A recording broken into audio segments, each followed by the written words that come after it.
সানা করে বিষয় পাটি কাঁচা মাটি রং লাগে না, কাঁচা মাটি রং লাগে না, দিলে নাই হাতে হ্যান্ডকাপ অথচ হাসপাতালের জরুরি বিভাগে বসে অটোরিকশা ছিনতাইয়ের অভিযোগে আটক এক যুবক গান গাচ্ছেন। সেই যুবকের গানের ভিডিও ভাইরাল হয়েছে সামাজিক যোগাযোগ মাধ্যমে।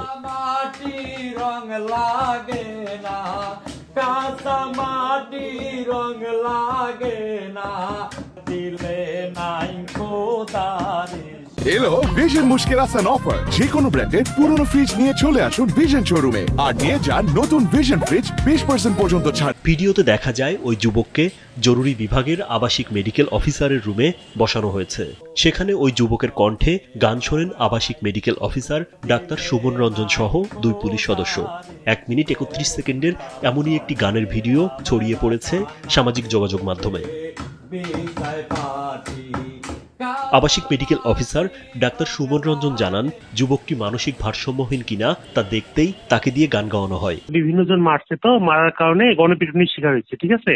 ওনার হেড ইনজুরি আছে কিনা এই জিনিসটা অ্যাসেস করার জন্য ওনারা আমার কাছে প্রাথমিক পরীক্ষা নিরীক্ষার জন্য নিয়ে আসছে রুগীটাকে, ঠিক আছে, পুলিশ। হ্যাঁ, ওনার হেড ইনজুরি আছে কিনা এটা আমরা যাচাই করার জন্য ওই রুগীটা নিজেই গান বলার জন্য আগ্রহ প্রকাশ করে। হ্যাঁ, যার ফলে আমি তখন তাকে আর ওই গান বলতে যাতে গান বলার আমাদের তো একটা হেড ইনজুরি পেশেন্টের ক্ষেত্রে জিসিএস স্কেল দেখতে হয়, ঠিক আছে। জিসিএস স্কেল দেখার ক্ষেত্রে আমাদের দেখতে হয় যে তার টাইম প্লেস ওরিয়েন্টেশন এটা ঠিক আছে কিনা, ওই জন্য ভার্বাল রেসপন্সটা দেখা লাগে। ওই জন্য যখন সে গান বলার জন্য আগ্রহ প্রকাশ করে ওই জন্য তাকে আমরা নিষেধ করি নাই। তারপর দেখি যে না, তার জিসিএস স্কেল ভালো আছে, সে মোটামুটি ভালোই আছে, হ্যাঁ, কোনো সমস্যা নাই, ঠিক আছে। তারপরে আমরা প্রাথমিক চিকিৎসা দিয়ে রুগীটাকে ছেড়ে দিই পুলিশকে বাসন দেবো। হ্যাঁ, সোমবার বিকেলে গাইবান্ধার সাদুল্লাপুর উপজেলা স্বাস্থ্য কমপ্লেক্সে এ ঘটনা ঘটে।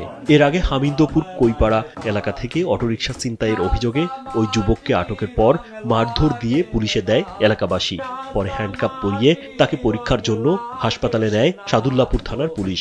তবে এমন ঘটনায় হতবাক প্রশাসন, তাই বিষয়টি খতিয়ে দেখার কথা জানিয়েছেন সাদুল্লাপুর থানার ওসি তাজউদ্দিন। রাজীব বিশ্বাস, কালবেলা।